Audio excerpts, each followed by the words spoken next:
Hi! Masaganang buhay at magandang araw po sa inyong lahat. I-share ko lang po yung aking tanim na orange. Itinanim ko po yan sa timba. Ano po ito? Pinaugat, markot. Markot method po yung pamamaraan po ng pagtatanim ko nito. So nasa timba lang po siya, tapos yung lupa naman po aking ginamit yan ay 60% buwag na lupa, 20% ay vermicast, another 20% ay kakukupit. Continuous po yung kanyang pagbunga, no? Hindi ko pa po nauubos yung mga unang bunga. May panibagong bunga na naman siya. So ito po, panibagong bunga na naman po yan, no? Kita niyo po, talaga namang ang sipag magbunga ng ating mga tanim na mga fruit-bearing trees. Meron din tayo dito, ano ba to? Ano naman to? Suha, no? Tapos yan, tayo din dyan, ito to.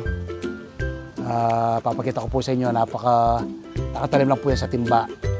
So yun po, no? Sa isang tangkay pa lang po siya, no? Tignan niyo po yung bunga. Ilan na po yan? 1, 2, 3, 4, 5, 5, no? Sa isang tangkay. Tapos dyan, pwede na po yung ito to.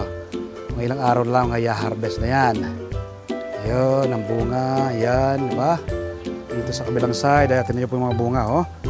Yan, ang bunga. Yan, tapos may flower na naman po siya, oh. Yan, tignan niyo po flower, oh. Yan po flower. Ito, bunga uli dito. Yan. Yan, ayun. Ayun, oh. So, yan po yung ating tanim na orange sa timba. So, timba lang po yan. Yan po yung ating timba, no?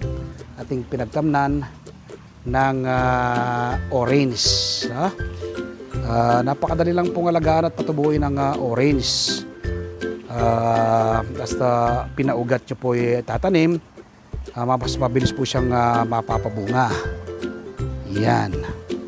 So kahit po wala kayong enough space sa Metro Manila kayo nakatira, pwede po kayong magtanim ng orange kahit sa mga timba lamang, no? Ang importante lang naman po sa pagtatanim ng mga halaman ay i-apply nyo po yung TLC, Tender Love and Care, no? Tapos ako po, bago umalis ng bahay, binibisita ko muna ang aking mga tanim na halaman, no? Ito nasa, ano po ito, nasa tagiliran ng aming bahay, ano? Sa tagiliran kasi ng aming bahay, ito, puro mga fruit-bearing trees, ubas, no?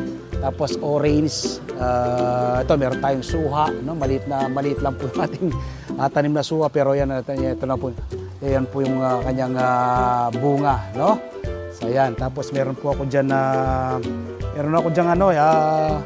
balingbing, no? Tapos meron akong magic fruit.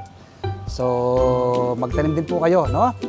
Palagi ko pong sinasabi, bakit ka pa bibili kung pwede ka namang magtanim tulad po ng ating ginagawang pagtatanim, no? So simpleng-simpleng alagaan at patubuin. Ako po'y napakarami na ng tanim ng iba't ibang uri ng gulay at prutas, pero patuloy pa po ako nagtatanim. Ako po kasi naniniwala ng pagkakaroon ng seguridad sa pagkain, dapat magsimula sa ating mga tahanan. Food security starts at home. Milyon-milyon ngayon ang nagugutom. Maraming kabataan ang dumaranas ng malnutrisyon. Ito po ang aking nakikitang solusyon, ang pagtatanim ng ating sariling pagkain. Nawa po mula ngayong araw na mapanood ako, magtanim na rin po kayo ng inyong sariling pagkain. Happy farming po, God bless. So rather, invite ko po kayo this coming Sunday, panoorin po ninyo ang aking TV show, Masaganang Buhay. Napapanood po yan alas 7 hanggang alas 8 ng umaga sa 1PH Signal TV, Channel 1 ng TV5. Mapapanood din po sa RPTV, YouTube at Facebook. Kapag araw naman po ng Martes, umaga po kayo ng kopya ng Pilipino Star ngayon. Meron po akong column dyan, isinusulat ko po sa aking column ang iba't ibang do-it-yourself tips at ibang sikreto sa pagsasaka. Sa Facebook page, Facebook profile, TikTok, nagbabahagi rin po tayo ng kaalaman. At siyempre, kung hindi pa po nakasubscribe sa aking YouTube channel, ang Magsaka Reporter, mag-subscribe na po kayo. Like and share, click the bell button sa kanon, ma-inform po kayo kapag may mga bago akong video upload, video tutorial, upang ma-share ko po sa inyo ang mayroon na talento ng ating Panginoon. Salamat po, happy farming, God bless!